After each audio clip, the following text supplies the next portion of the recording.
ঝিনাইদহের অকুতম যোদ্ধা comrade advocate Asadul Islam Asad, comrade advocate Asadul ইসলাম আসাদকে আমি তার বক্তব্য রাখার জন্য আহ্বান করছি।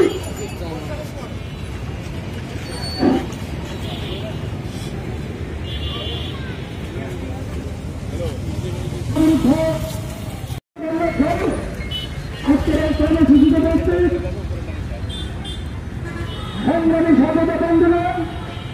ঝিনাইদহ সর্বনিম্ন সংসদ এবং প্রিন্ট মিডিয়া এবং ইলেকট্রনিক মিডিয়ার ভালো বন্ধুগণ, আপনাদের সদস্য আমাদের দল বাংলাদেশের সমস্ত নিজের বাসন এবং বামগঙ্গা নিজের ঝিনাইদহ শাখার পক্ষ থেকে বিপ্লবী শুভেচ্ছা এবং সংগ্রামী অভিনন্দন জানাই বন্ধুরা। গত 15 বছরে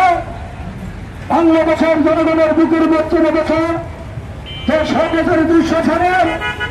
ছাত্র জনতার আন্দোলনের পর 6 বছরের পতনের পরে ছাত্র সমাজের একে রক্ত ঝরনা বসতে সেই সমাজের প্রতিজ্ঞাকে উন্নতকে প্রবর্তিত করার জন্য বৈষম্যবিরোধী ছাত্র আন্দোলনের মূল লক্ষ্যকে উন্নতকে প্রমাণিত করার অংশ হিসেবে সারা দেশব্যাপী লুটপাট, দুর্নীতি, ডাকাতি, চাঁদাবাজি, সাম্প্রদায়িক